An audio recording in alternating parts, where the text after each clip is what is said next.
कहते हैं महाभारत का युद्ध खत्म हुआ था, लेकिन असली विनाश उसके बाद शुरू हुआ। कुरुक्षेत्र की धूल में सिर्फ खून नहीं था, वहां चीखें थीं, श्राप थे और वो साए जो अब तक जिंदा हैं।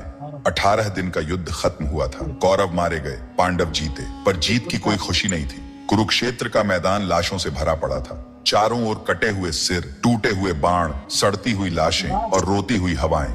गिद्ध आकाश में मंडरा रहे थे, कुत्ते सैनिकों की हड्डियां चबा रहे थे और सियारों की आवाजें दूर से आती थी, जैसे कोई कह रहा हो अभी विनाश बाकी है।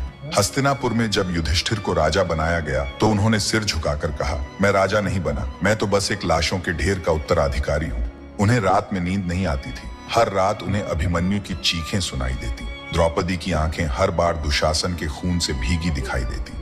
भीम, जिसने दुर्योधन की जांग तोड़ी, वो अब अकेले बैठकर रोता था। हर रात उसे दुर्योधन की कराह सुनाई देती, जैसे कोई कह रहा हो, भीम, न्याय और प्रतिशोध में फर्क होता है। अर्जुन, जिसने जयद्रथ को मारा, कर्ण को हराया, अब अपने ही गांडीव को हाथ लगाने से डरता था। उसे लगता था मैंने धर्म नहीं निभाया, मैंने अपनों को मारा है। नकुल और सहदेव, जिन्हें युद्ध के बाद कोई याद नहीं करता, वे चुपचाप भाइयों के पीछे चलते, पर उनके मन में एक ही सवाल था, क्या हमने किया वो सही था?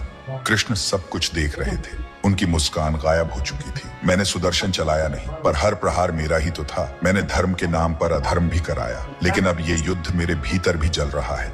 उन्होंने रथ से उतरते हुए अर्जुन से कहा, अब समय है सच का सामना करने का। युद्ध तो केवल शुरुआत थी।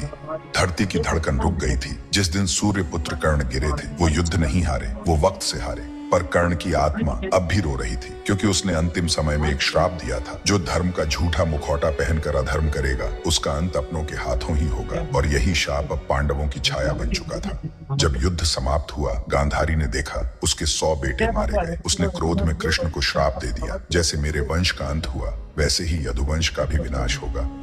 हे वासुदेव, तुम्हारा पूरा कुल नष्ट हो जाएगा और तुम्हारी मृत्यु भी अज्ञात और अपमानजनक होगी। कृष्ण ने कुछ नहीं कहा, सिर्फ आकाश की ओर देखा और उसकी आंख से एक आंसू बह निकला। श्राप लग चुका था। अब समय की उल्टी गिनती शुरू हो चुकी थी। कुछ ब्राह्मणों ने बताया कि अब कुरुक्षेत्र में रात को अजीब आवाजें आने लगी थी। रथ के पहिए खुद ब खुद घूमते थे। कर्ण की कराह हर तीसरी रात सुनाई देती थी। कर्ण की मां राधा रोज सपने में जलता हुआ बेटा देखती थी। कोई रथ चलाए बिना चल पड़ता और कोई आवाज कानों में कहती, युद्ध अभी खत्म नहीं हुआ। कई महर्षियों ने बताया, महाभारत एक युद्ध नहीं था, वो तो बस एक द्वार था। अब जो समय आ रहा